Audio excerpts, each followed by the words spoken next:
What's going on, guys? Welcome to Looking Ahead to Beto Days. I am your host, Chris. Last night was a big night. We had our second debate. Beto went on for the first night, and he was concise, he was respectful, he was smooth. He answered all of his questions in the allotted time.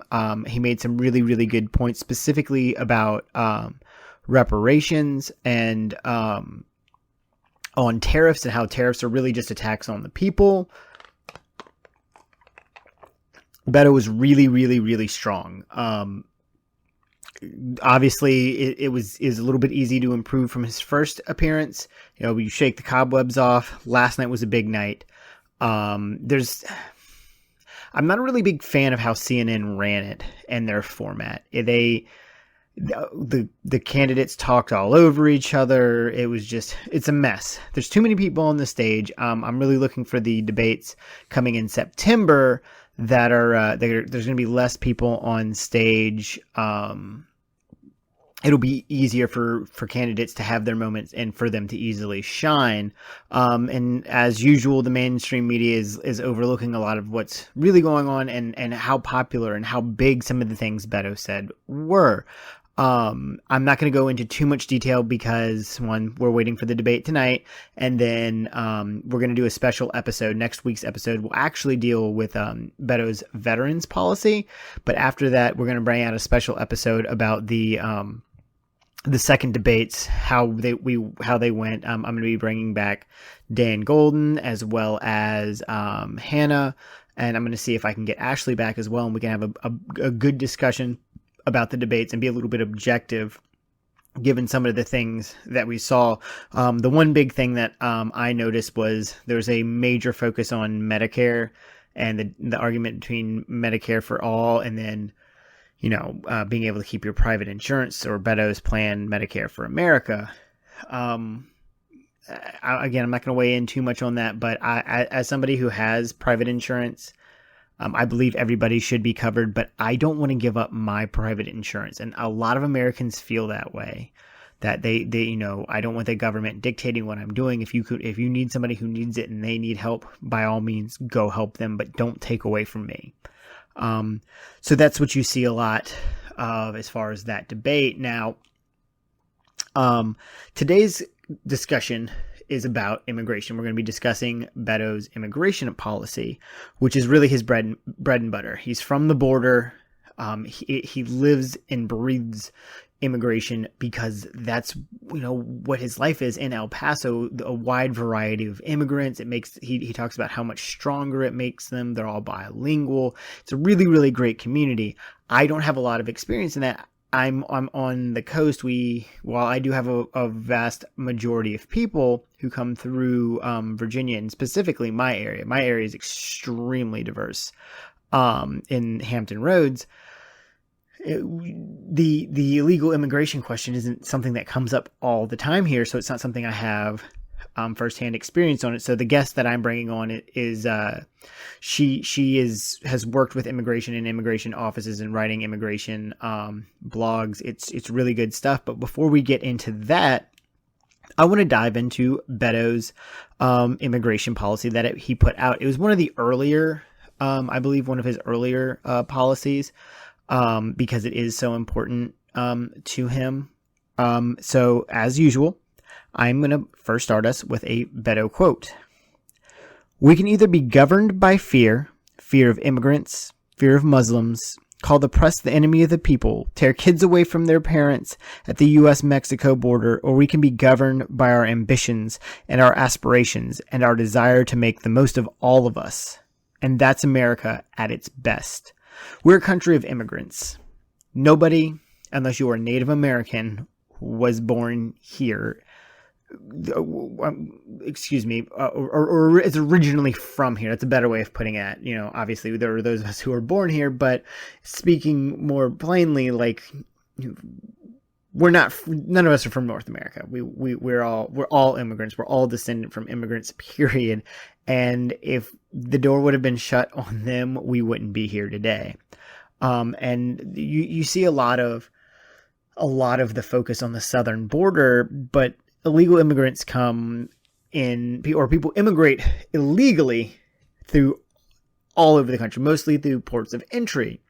And it's not just Mexicans from Mexico or Latinos from coming through Mexico. That's an extremely huge misnomer, right? And one thing I want to get out there first and foremost is the term illegals. I cannot remember who, I want to say it might have been Amy Klobuchar, but don't quote me on that. She said, or someone, like I said, someone said, the term illegals is a slur. Nobody is illegal. Like, no person is illegal. Acts are illegal, but a person is not illegal. And by using the term illegals, you are denigrating an entire group of people, or denigrating that person. So let's throw that out there. I know Republicans tried to defend that. I saw a lot of that coming through, them pushing back on that narrative, but they're wrong. They're wrong. It is definitely become, it has a negative connotation. So, Beto's immigration plan is broken down into 3 points, and I'm going to go ahead and go through those with you. Beto's plan, which would represent the most sweeping rewrites of our nation's immigration and naturalization laws in a generation, is built on 3 key pillars. On day 1 of his presidency, Beto will use executive authority to stop the inhumane treatment of children, reunite families that have been separated, reform our asylum system, rescind the travel bans, and remove the fear of deportation for dreamers and beneficiaries of programs like TPS. Number 2, Beto will also immediately engage with Congress to enact legislation focused on the key role families and communities play that will allow America to fully harness the power of economic growth and opportunity that both immigration and naturalization will bring to our country's future. Number 3. Finally, Beto's plan would strengthen our partnership with neighbors in the Western Hemisphere. We need to refocus on supporting democracy and human rights and invest in reducing violence, because the only path in regional security runs through a more democratic and prosperous Latin America. First, we're going to get into the ending the cruel and cynical policies that create chaos at our borders and our communities on day 1.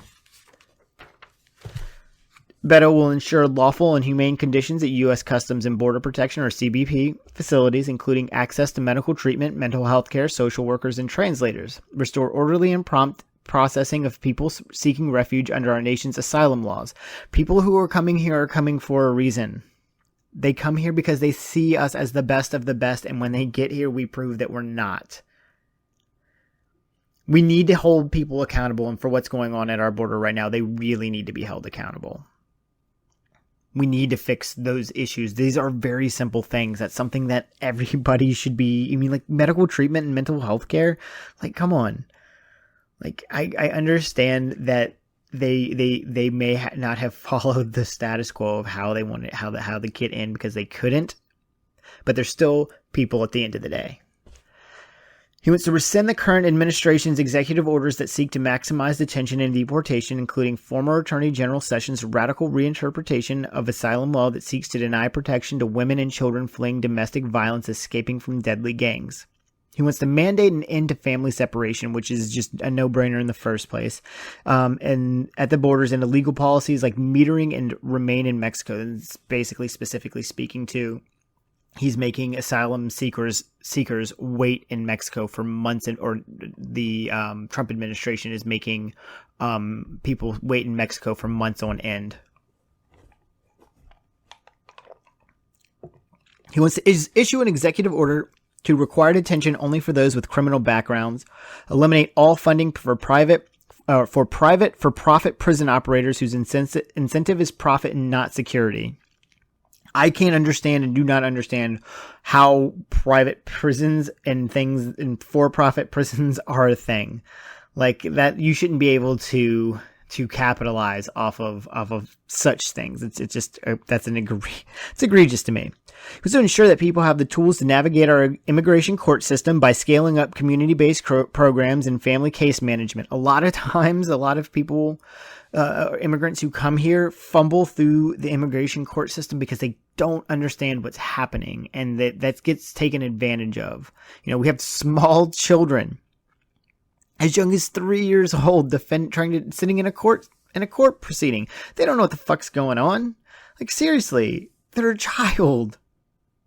I mean, like, cut on Sesame Street and you'll have their full attention, but, you know, you start talking to them about law and how they broke the law and questioning, they have no clue what's happening.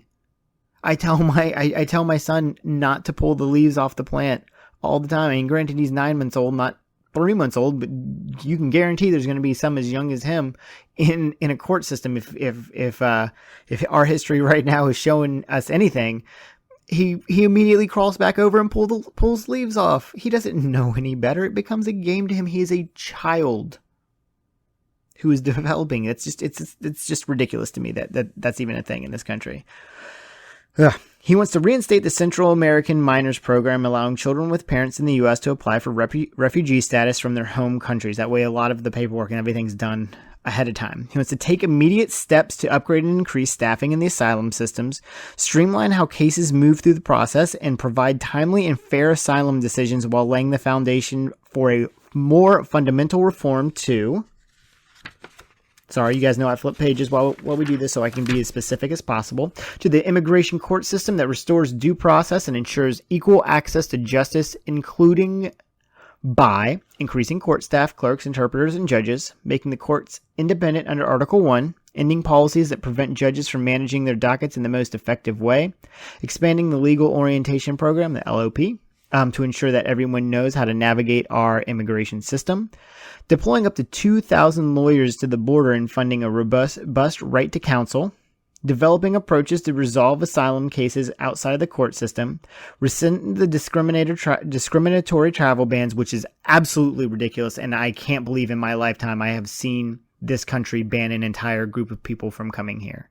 A Muslim ban? Are you kidding me? That screams racist.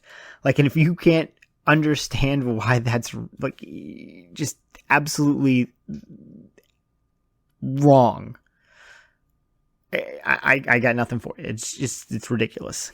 Immediately removing the fear of deportation for dreamers and their parents in temporary protected status and deferred and forced departure beneficiaries begin work towards a permanent legal legislative solution.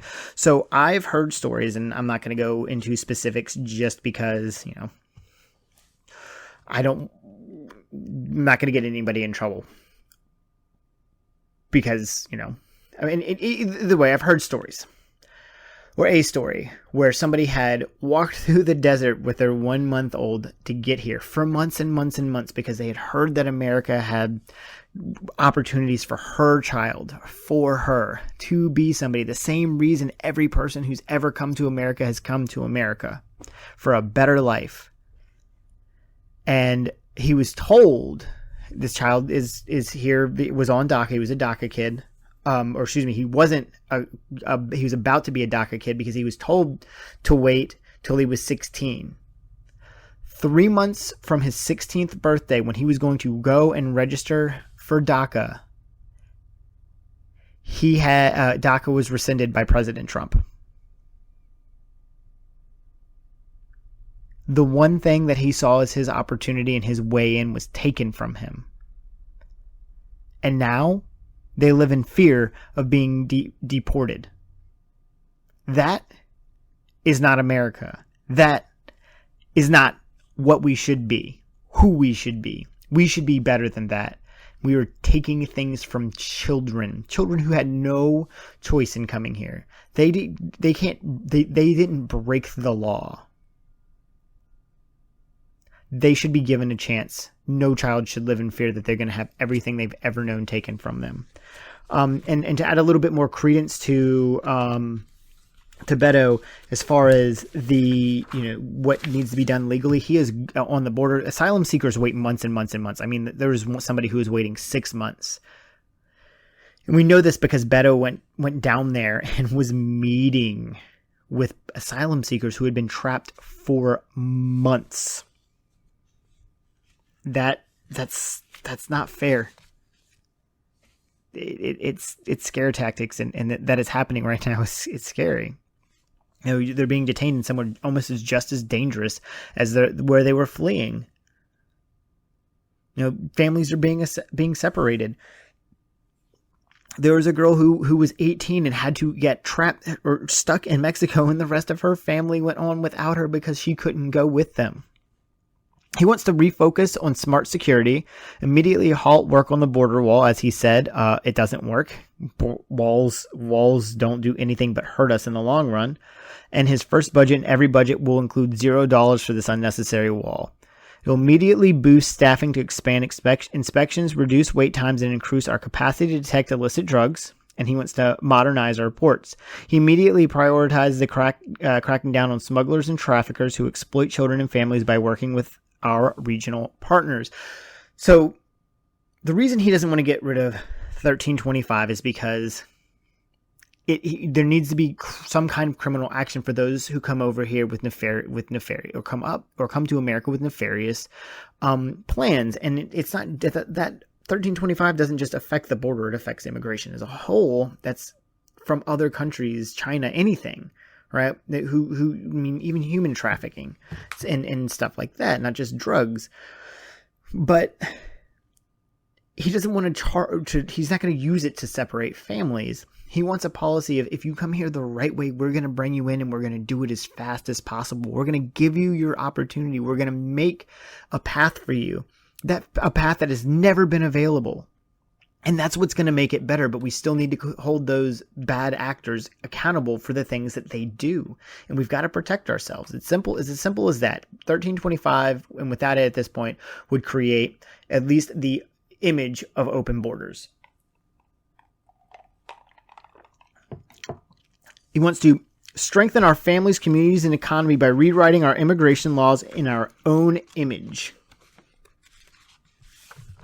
To create an earned pathway to citizenship for 11 million undocumented people that is more efficient than previous proposals, includes an immediate path for dreamers and beneficiaries of programs like the Temporary Protected Status and Deferred Enforcement Departure programs.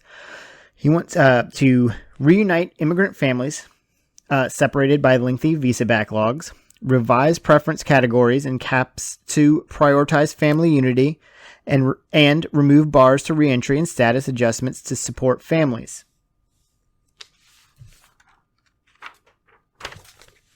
Wants to establish a new first-of-its-kind community-based visa category, community sponsorship of visas, supplement the U.S. refugee admissions program.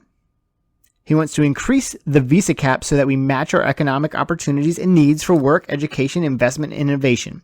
So ensure that industries that depend on immigrant labor have access to a program that allows workers to legally come here and legally return to their home country with appropriate labor and mobility protections. That happens in other countries. Like, why is that not a thing here? And like, why was that such a big deal on the border? If somebody wants to come here and work a job that other people don't want to work, which is what's happening, they're not coming here and taking people's jobs. They're working jobs that nobody really wants to work, and we're just shitting on them for it. Trying to throw them out of our country, so to speak. There's no reason they shouldn't be able to come here legally and return home and still have a job. That doesn't make sense to me. Like, if you change countries, it makes no sense. He wants to address the green card backlog and provide opportunities for those awaiting resolution to work and contribute, while immediately recapturing the over 300,000 green cards that have gone unused due to bureaucratic delays to support our high growth industries of the future. He wants to promote STEM education by granting foreign-born students more flexibility to stay in the U.S. and gain employment after graduating. Allow foreign-born entrepreneurs and U.S. patent holders the chance to stay in the United States to grow their business, create jobs, and raise families. that will go on to enrich our country, make naturalization easier for the nearly 9 million immigrants who are currently eligible for citizenship, makes naturalization free for all who meet the legal requirements for citizenship, eliminates application backlogs, reforms the application process so that individuals are mailed a pre-filled application form as soon as they meet the legal requirements for citizenship, increases legal services funding for those who need it, establishes equal treatment of all citizens, bolster security and functionality of the border where trade and travel occur, increasing personnel, strengthening infrastructure, and addressing failures, ensuring that we remain a nation of laws by addressing visa overstays through better tracking of and notification to visa holders and fully harmonizing our entry-exit systems with Mexico and Canada, which I wouldn't see why we're not doing in the first place. If we're giving somebody a green card or visa to come work here, shouldn't we be, following up? Only makes sense. He wants to ensure transparency and accountability in law enforcement, create an independent border oversight commission, an ombudsman, OMBUTSMAN. I have never seen that word before. And Border Community Liaison Office. I know a lot of things, guys. I do not know everything. That is not a word I had seen before.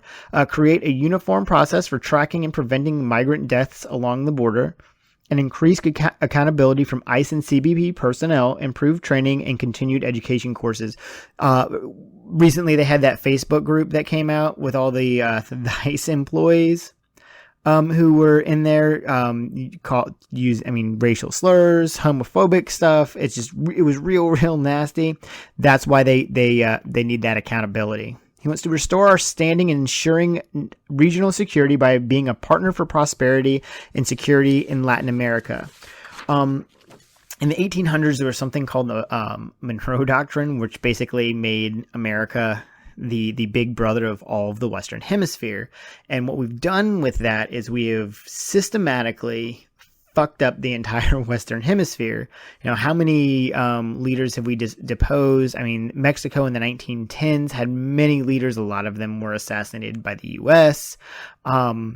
We've had our fingers in everything, but, we didn't exactly wash our hands before we did it. So we've really dropped the ball with helping keep these guys up, but we've done a really good job of setting them back. He wants to join with the people of the Northern Triangle to fight violence and poverty and bolster our shared security and prosperity.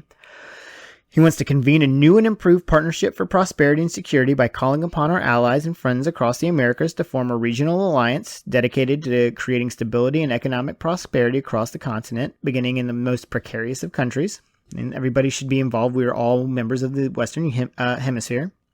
Investing $5 billion in the region primarily through non-governmental organizations, community groups such as municipal crime prevention committees, and congregations and public-private partnerships, while galvanizing new financial support from Canada, Mexico, and other international partners, and transforming the development approach that these resources advance by supporting community-based violence prevention strategies and encouraging an end to militarized public security in the global war on drugs. Promoting democratic infrastructure, labor rights, civil rights, and human rights. Supporting the growth of small-scale farming and access to markets. Providing agricultural technical support to increase adaptation. I promise you guys I can speak. To climate change and improve the use of natural resources. Elevating job, training, and educational opportunities for youth. Strengthening strategies to address the specific needs of women and girls. Improving access to healthcare, clean air, and clean water. And supporting adoption of crop insurance and catastrophic insurance, especially as a powerful tool in the face of a changing climate. If we can hold everybody up, if we can lift the rest of the Western Hemisphere up to where we are at, the Western Hemisphere can very, very quickly become even stronger than what they have in Europe, which is at this point in time not that strong, but they've, an alliance that's built on mutual help and helping bolster everybody in it. It could go a long way, and it could fix a lot of stuff with immigration. People won't be coming in droves if they don't have to leave in the first place, if there's opportunity at home. He wants to address systematic impunity, corruption, and weak institutions.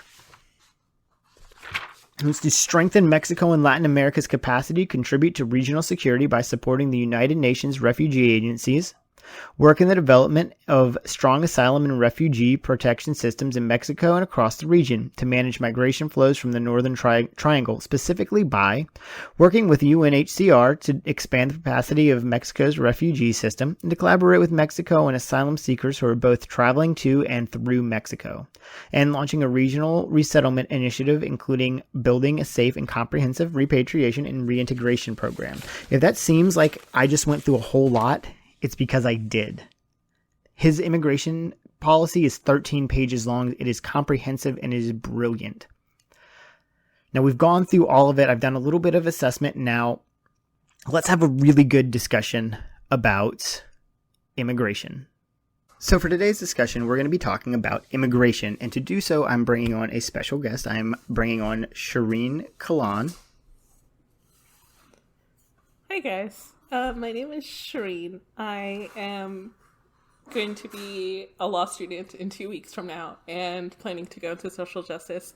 And I've been a Beto supporter since the Senate campaign. And I actually used to work for a boss. My former boss was an immigration attorney. And so I used to write blogs for her on immigration topics. And that's really where I started getting such an interest in immigration and what's going on at the border.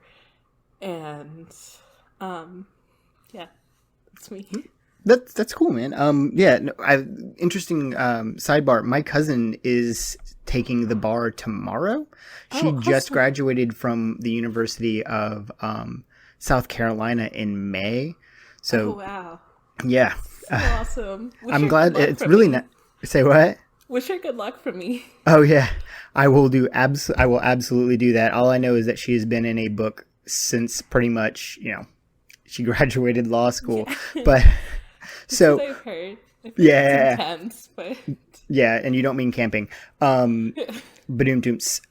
So before we get started in our discussion, I'm gonna let Shireen is gonna tell us her why. She's a Beto supporter, and I want her to tell us why Beto for her. So Shireen, why Beto? So I've actually, like I said, I've been a supporter since the Senate campaign. I think what drew me originally to him is the no outside money whatsoever. And that's what I've been wanting to see in a politician for so long, especially at the national level. And so finally a candidate to actually take no outside money whatsoever. And I think most of all, or as much as that, I think what really drew him is when I saw him for the first time in mid-October, I saw how he said, like, he drew in Republicans. He didn't slam anybody. He didn't slam Democrats, Independents, or Republicans, but he drew people in. He talked about the topics. And for me at that time, I was actually considering moving to Canada for law school. And then Beto brought me that Hope for America. And so I think that he just brings this sense of hope. He tells it how it is, but he brings this sense of hope to so many people. And he gave Texans hope that we could switch. We could turn blue for the first time in decades. And he's a politician unlike any other that I have ever seen in my lifetime. And I can agree with that. I was kind of in the same boat where I was kind of like just withdrawn and dejected. And like, I mean, I've told my wife a million times, we can move to Canada, right? Like, we can just go. I've got a 9-month-old, and she's like, no, I don't think we can just pick up and like take him and go to Canada. It's not how it works. I was like, but I want to go so bad. But yeah. Need the people here to fight, because if we lose the people who are fighting and so involved in politics, then there's going to be nobody left to fight for this country. So it's so important for all of us to stay in this moment, as hard as it is. 100%. Not everybody's going to have the ability to just pack up and go somewhere else. Definitely. And that they need all of us here fighting that good fight. And I'm glad that, there's so many, because it's like 102,000 Beto volunteers. He's just raised an obscene amount of money in Oklahoma, which is really, really cool. Yeah, he raised the most money in Oklahoma as opposed to any of the other candidates. At least the Democrats. Amazing. It was like $27,000 or something like that, which seems like a small number, but if you look at everybody else's, it's still a lot of money. Yeah, that is amazing. And he can really switch these states, not only Texas, but Oklahoma, Tennessee. I mean, what he did in Texas is nothing short of a miracle. Oh yeah, he's my cousin, like who I was talking about. She went to school at the University of South Carolina, and she worked with the Gullah Geechee people. Oh, She was on the podcast for the voting rights. She's the one who talked about going and meeting the Gullah Geechee people. oh, that's Nobody goes and awesome. sees them. Hmm. Like he went and saw them, like he sought them out. So that's Hmm. really really cool that he So goes outside of his realm yeah, to and learn. definitely, and just like in Texas, I mean, he could have gone to like Austin, Dallas, Houston, El Paso, San Antonio, and just stuck with the blue places. But the fact that he went to every single county, no matter how red or blue they were, he went and talked to them. And I mean, there's so few politicians who I couldn't even list another one who has done that, who just reaches out to every single person, no matter who they voted for, no Yeah. matter if they voted before. Um, I he's an don't think incredible anybody's politician. ever done that before. Yeah. Period. It's true. That's a lot Yeah. of work. That's a lot of dedication. Yeah. But all right. But all right, we're going to jump right into our discussion. And immigration is in this country is a huge topic. It's very front and center right now, especially with the detention camps, all of the just absolute garbage that Donald Trump is spewing outside of pretty much everything else he does in his life ever. But we didn't just all of a sudden have immigration policies. And Texas was originally, who is always the focal point of immigration. You never hear them talk about Canada. It's always the southern border. When, I mean, for the most part, most of the stuff that comes in that they say that is quote unquote bad comes at real ports of entry or from Canada. It's not as much from the southern border, at least to my understanding. But that border is always. Texas was its own a country, is the Republic of Texas. Then they were annexed by America. But I don't. When did we start enforcing the border law, like the border laws on that particular border?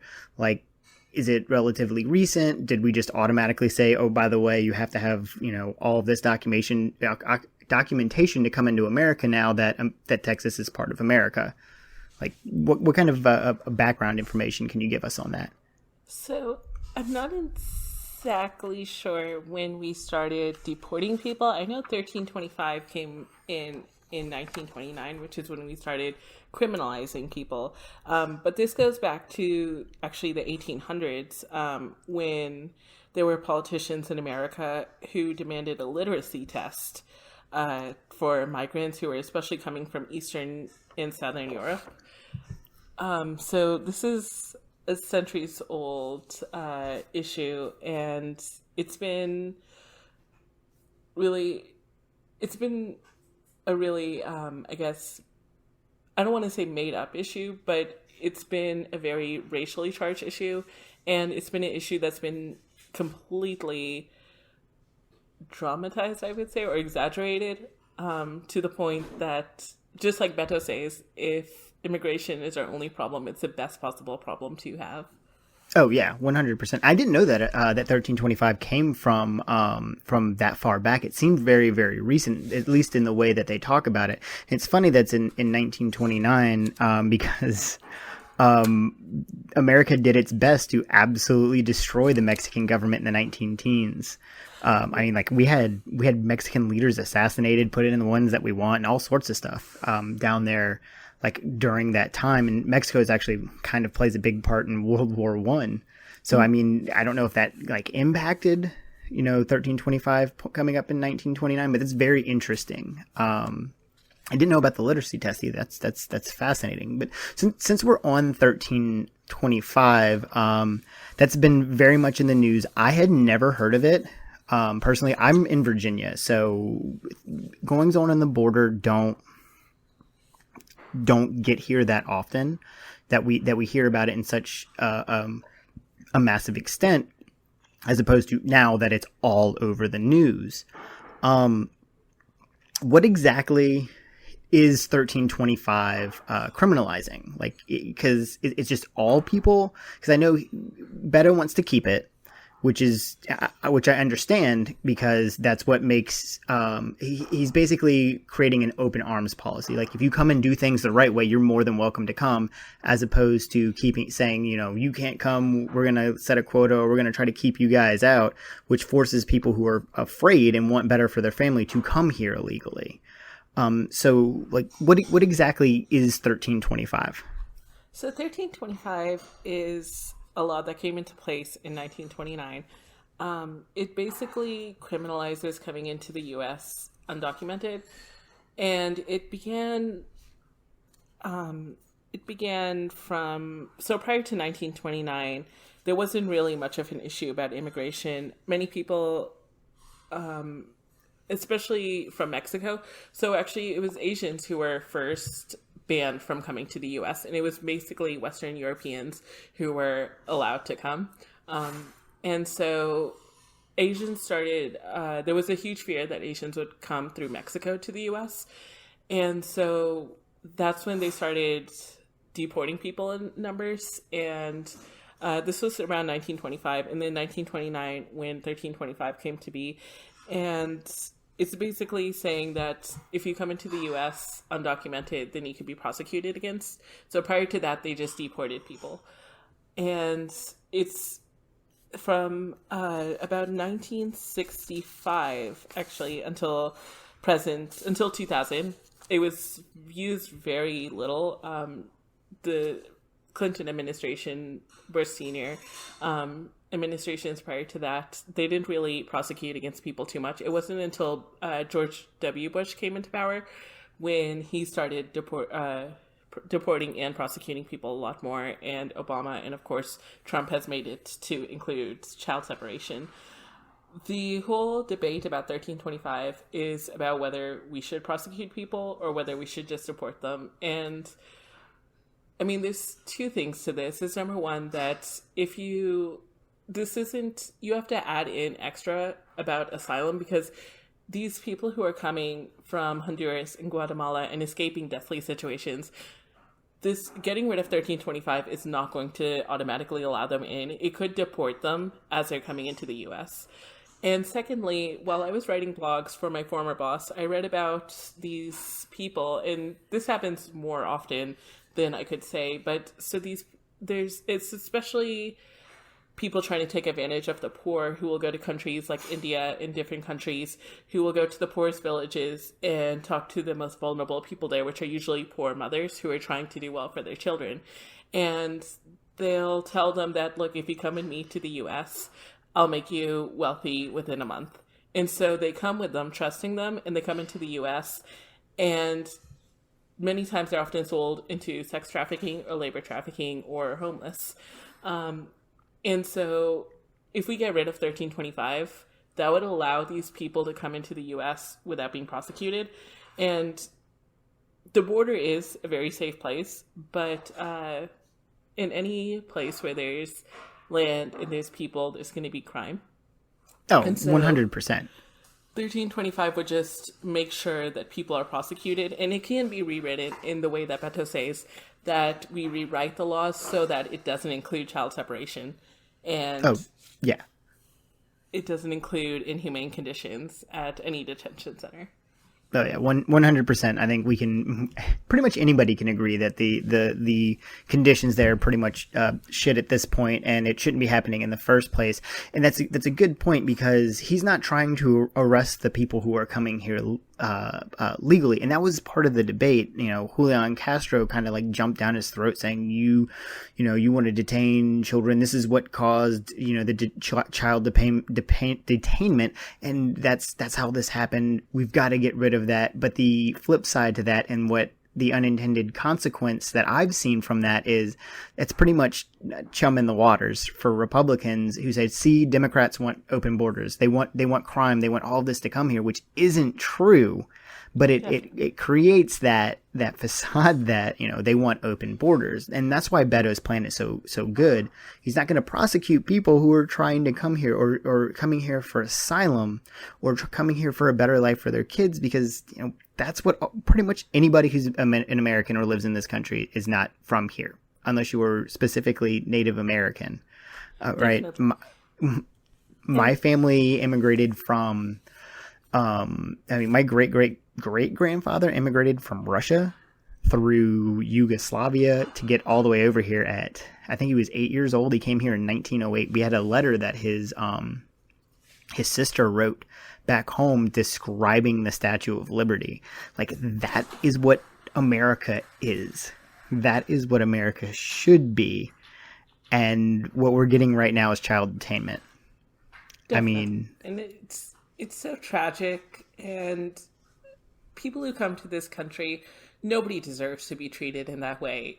And just for, children who are months old, or even just in their teenage years, nobody, no matter what age they are, deserves to be treated like that. And then especially to be separated from their parents, that too, and not knowing whether they would ever see their parents again. And I saw Beto at his Austin rally a few weeks ago, right after the debate, and he told these stories which brought me to tears about how children are, babies aren't even allowed to have diapers. These children are taking care of babies who aren't even related to them. And these children, they're separated into groups. And if they pass each other, siblings in these groups aren't even allowed to look at each other, much less talk to each other. Otherwise, they'll be beaten up by these CBP guards. And so it brought me to tears listening to him say that. And just that, people could allow this to happen, or Donald Trump could even be okay with this happening. Something needs to change, and we can't wait until 2021. We need to change this.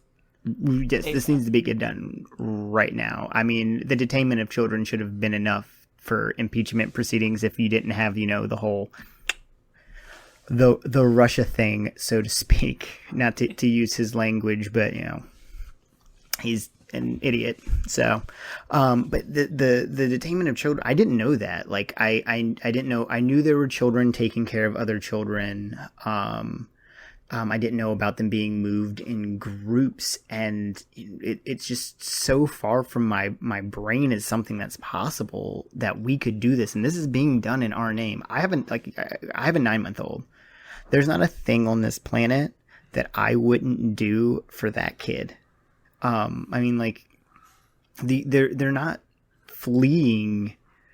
It's not like they're just, showing up here. They're fleeing poverty and just almost certain death, or being put into gangs. They're coming here for freedom, just to be thrown in a cage. Like, they know that's happening, and the cage in many cases seems like the better option than being at home.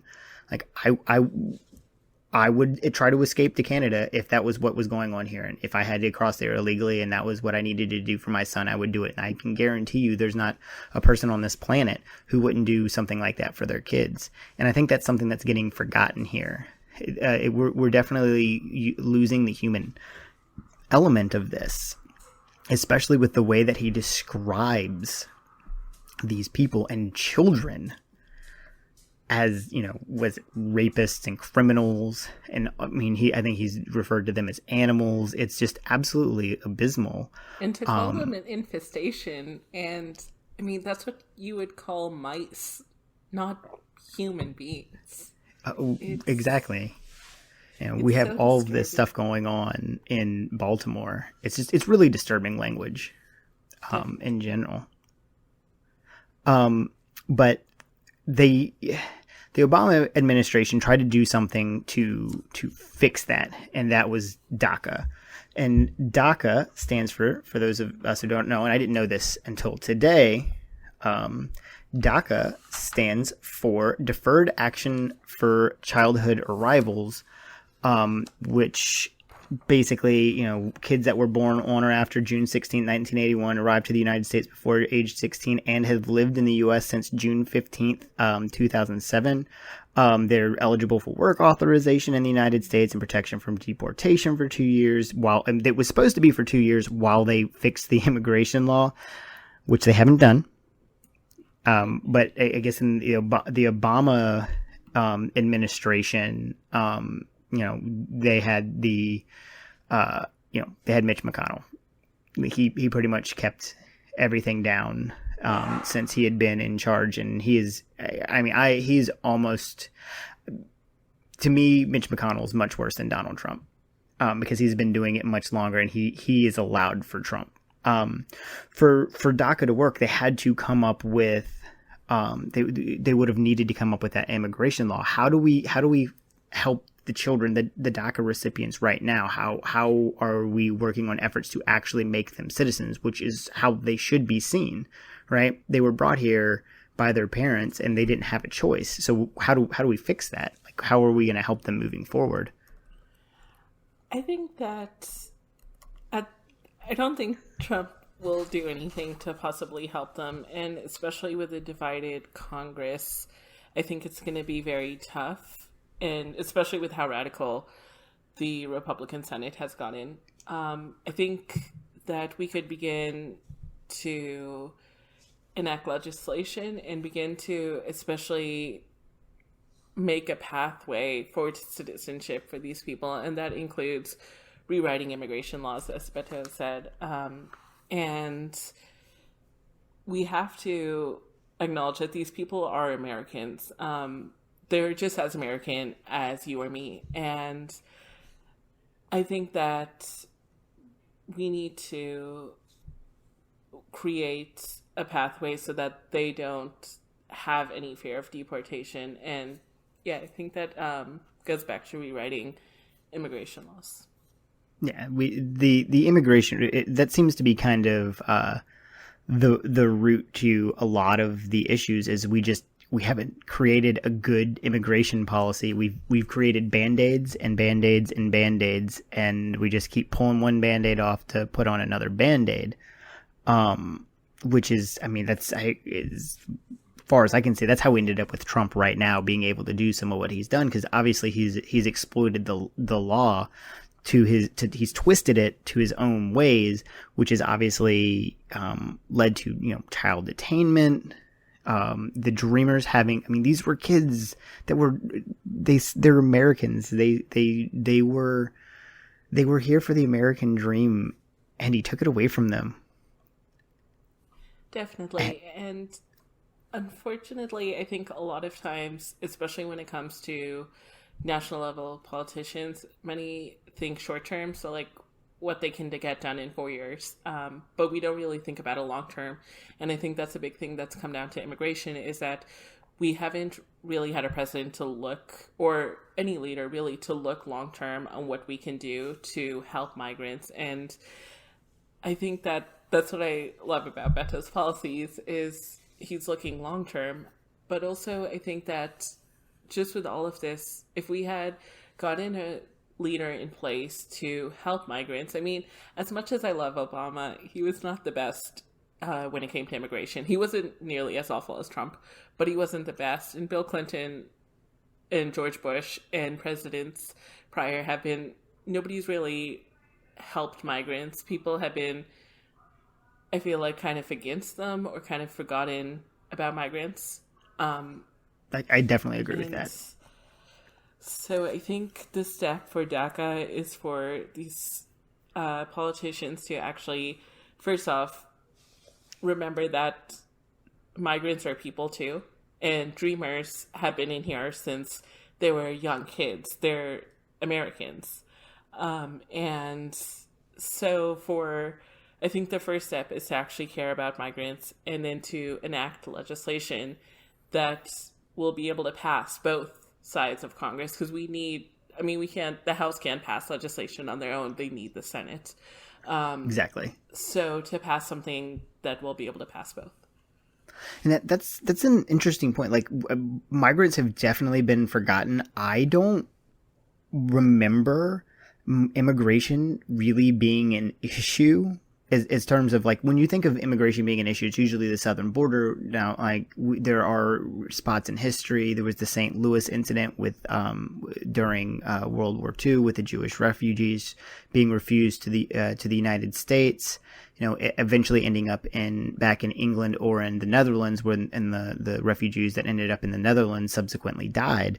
There's been prejudices against the Irish and the Italians and just all sorts of different groups, poorer classes coming here that will work, whatever job that they can get. But it hasn't been as like, I feel like this whole focus on the southern border has just been being hammered to death for the last almost 20 years. And it's almost like it came out of nowhere. And why all of a sudden are we paying attention to that? Is it just a talking point for politicians? I think is it something that they can say? I think it is definitely a talking point, and especially when it comes to race relations and the fact that, I mean, just as Trump said, I think he made a statement several months ago that, was it Norway is the safest country in the world? And of course he would say that because it's in Western Europe, where the majority of the population is white. And so I feel like when we talk about immigration in the past 20, 30 years, we're always focusing on countries where the majority of the population is not white. And I think that these radical politicians have used that to incite fear in people in many ways. And that's how Trump won. Oh, yeah, 100%. And it's been just definitely a manufactured issue at this point. I mean, from my research that I did on blogs, there's nothing that, if we, I guess, got rid of 1325 today, I don't think it would make such a difference. Like, I mean, in terms of a high majority of the immigrants who are coming in for asylum or refugees. Or I went to El Paso in March, and so many people there are just coming across the border to start their business or go to UTAP or so on. So we don't have the issue that people claim we do about immigration. Well, yeah. Well, when you have people like Steve Bannon and Donald Trump Jr. coming down there to just blow up bullshit that, Yeah. It's like they're inflating a problem that doesn't actually exist. And, every time Trump is in trouble, there seems to be a new caravan that's coming on here. And one of the things that gets missed here is the countries that the people are fleeing to get here, and the responsibility that the United States has in creating the conditions that exist in a lot of those places in the Western Hemisphere. During James Monroe's administration, a lot of people don't actually know this. It's called the Monroe Doctrine, but is actually written by John Quincy Adams. It was his brainchild. It was just a small quip in a speech. Yeah, I'm a middle school sixth grade U.S. social studies teacher. That is something I actually learned teaching. It's fascinating because he was president. Quincy Adams was vice president. He was Secretary of State. Came up with the policy. And that's how it went. And it was this whole idea that we kind of, we're going to keep, it was a warning to Europe to stay out of the Western Hemisphere. We kind of saw ourselves as the guardians, and we've completely dropped the ball because we've gone into these countries and just basically fucked up their governments and said, well, good luck. So when the governments fall into chaos, their people try to come to us. And then we say, well, we don't really want you guys here, so we're going to leave you on the other side of that border. Good luck. Or we're going to deport you, or we're going to throw you in jail, or we're going to take your children from you, throw your children in jail, basically torture them, give them no kind of support, and that's how we're going to do these things. That isn't even close to the basis of like what we even stand for. And that's part of Beto's plan too. Part of Beto's plan is us doing a better job of going to those places and being the leader in our hemisphere, because we are. Like, that's a job we should be doing. Like, if you had Beto's ear and you wanted to talk to him about what we can do in the Western Hemisphere, like where do we start with helping fix the countries that are here so that the problem doesn't exist in the first place that these people are fleeing from? I think that we first need to focus on, there's so much corruption in Western Hemisphere, especially when it comes to gangs and violence. And so I think we need to focus on, and this is a long-term thing. This isn't going to happen from Beto's 4 or 8 years. This is going to happen in 30, 40 years. But focusing on what strategies we can get to get that corruption out of those countries. And then also, I think his plan is so great on the Northern Triangle and what we can do.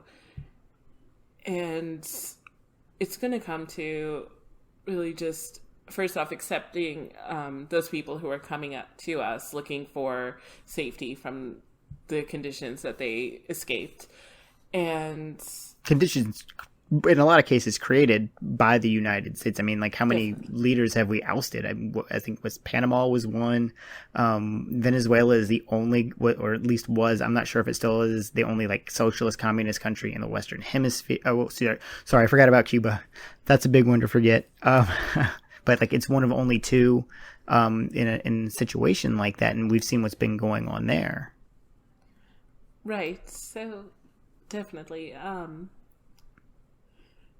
It's going to take quite a bit of planning, I think. And just like you said, like, we're the cause of so much. And I think we need to be able to make a like long-term plan on, and I think what I've seen so often, and this is across all issues, is that a president will come in and they'll do their 4 to 8 years, and then another president will come in and scrap what that last person did and then do their 4 to 8 years, and there'll just be a cycle of that. So I think we need to somehow be able to make a long-term goal of fixing what we are doing wrong in the Western Hemisphere, and that needs to happen not just with our next president or President O'Rourke, but the president vote after, Beto 2020. the president after, and the president after that, and after that, all these men and women who are in our future president, need to be able to work on that goal of being able to do whatever we can with to fix what's going on in the Western Hemisphere. Yeah, and you hit on a really, really good point about politicians just undoing what other politicians have done before them, like the prior president just completely just throwing out whatever they did, which you're seeing Trump do. If Obama's name was on it, he's undone it just because it had Obama's name on it. We need a level of bipartisanship there. If you look at presidents back to George Herbert Walker, he was Republican. We've done Republican, Democrat, Republican, Democrat, Republican. And it's like they're almost trying to completely redo what the person before them has done. And that lack of bipartisanship has really hurt immigration. I think the last back-to-back of two parties was Reagan to Herbert Walker. And nobody's working together. It's gotten to the point where it's so bad now that they can't do anything. Definitely. And I think, especially with immigration, it's just been in a downward spiral for so long that, I mean, I think Trump is a breaking point of this whole system. He definitely shows the weaknesses in it. Definitely. And it goes back to, there was a case, Scott Warren in Arizona, and he was arrested for passing out water bottles. And that actually goes back to Clinton, and then just got about the migrants entering into the Arizona desert, and then it got worse under Bush, and then worse under Obama, and now with Trump. So we've just seen this incredibly downward spiral when it comes to immigration, and each president seems to be getting worse and undoing what the last one has done, and that's across the board for all issues. I mean, with healthcare, and with so many different issues, and that's what I really love about Beto's policies, is it seems like he's trying to take what we have and improve upon them instead of removing everything that we have and then starting off new. And I feel like if we can have more presidents step up and say that, look, this is exactly what we have with immigration, let's fix what we have, and let's plan for the next president and the next president, the next 5 presidents from here on, and see what we can do to help them succeed, especially when it comes to immigration. I completely agree. I think there needs to be more work in being done in the lame duck period too, from when the election is, the next president's elected, to inauguration, of actually preparing that president and like them kind of working together and saying, hey, this is what we've done. There are ways to improve it, as opposed to, you know, what we've been getting, which is them undoing things. Bipartisanship is 100% needed. That's why political parties exist. Like, nobody has the best idea. And I think that, especially under Trump's political climate, it's so much that Democrats don't want to work with Republicans, Republicans don't want to work with Democrats, and both sides are blaming the other for not getting anything done. So I think that at some point we need to come together and say, look, we're on opposing parties, but we all want the same goal. We all want to do what's best for Americans and for our constituents.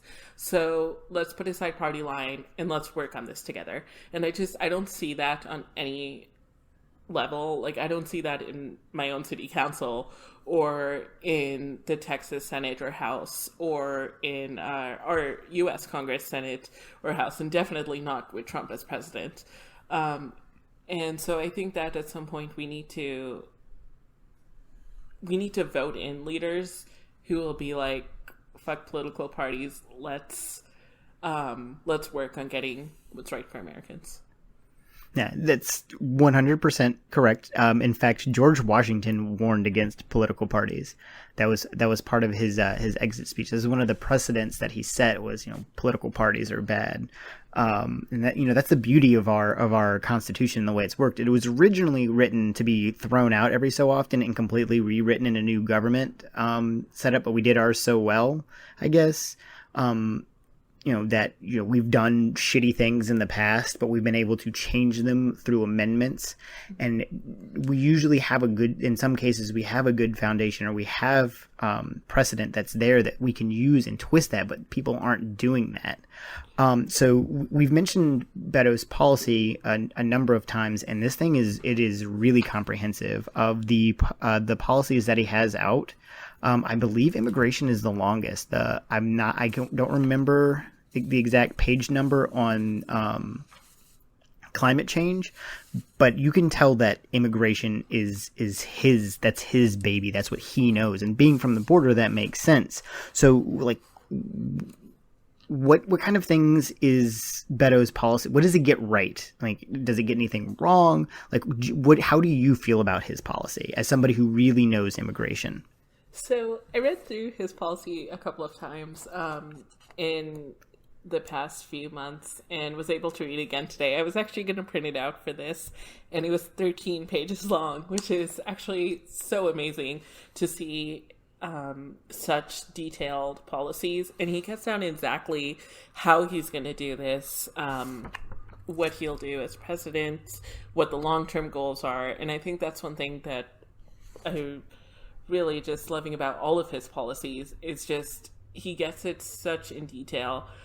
And I love how, especially with this immigration one, how this isn't a policy that's so far left that it won't be able to pass a divided Congress. I think this is a very reasonably moderate policy which will help migrants in so many different ways, and also be able to, many of these policy points in his policy would be able to easily pass the divided Congress. But I think there's not much, honestly, that I found was wrong with the policy. I didn't find anything wrong with it either. I think it's like super. I think all of his policies are really, really like they're great. They're so comprehensive. Yeah, definitely. I was just reading through his policy the other day on LGBTQ rights and the one on reproductive rights, and it's just, I mean, his policies are so detailed, and it's incredible that he's got so many points, and he knows what he's talking about. He knows what he's doing, and he's done his homework. Yeah, definitely. I like to use that one a lot. It's fun because, you know, you're gonna call the guy out who has like pages and pages of policy plan, who's like literally built this off of people, right? And you see him doing it, and you're gonna tell him he's not doing his homework. Definitely. And it's not a good look, Julian Castro. I know. I've actually done. So I'm actually doing these elections, voting for a president differently this year. So I'm doing my research on every candidate, and began in December. And so I did the most on Beto because I want to know who I was supporting. And his experience regarding immigration from city council and house is just incredible. And I mean, like you said, he's doing his homework on all of that. And he has done his homework throughout house and city council. And just to see that he doesn't pick up stances. All of his work, he wrote and sponsored a bill to protect dreamers. And so he says his work proves that he's not just saying something, he's actually going to do that. And that's what I see in this immigration bill, is that knowing like what he's done in-house, I know that these aren't just bullet points on a website. These is actually things that he will do. And I've never been able to say this about any politician, but after doing my research, I actually trust Beto to do exactly what he's talking about. Yeah, no, me too. I don't trust politicians at all, because they'll tell you they all have a plan. Definitely. Until they're elected, and then that plan doesn't exist anymore. Right. Which, I mean, like in some cases I kind of get, like you have to be kind of central, like because you have to be able to work with both parties if you want to get stuff done. But like Beto is coming out of the gate already set up to like be successful in all of that.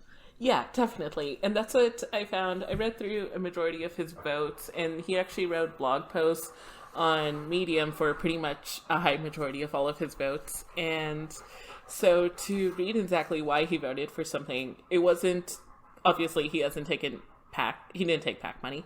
No. So it was actually to vote for something or to write a bill because that's what his constituents needed and that's what Americans needed.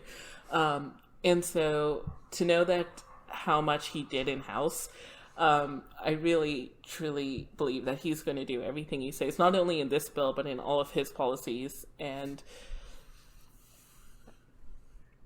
I think especially when it comes to, especially immigration and veterans, which are his top two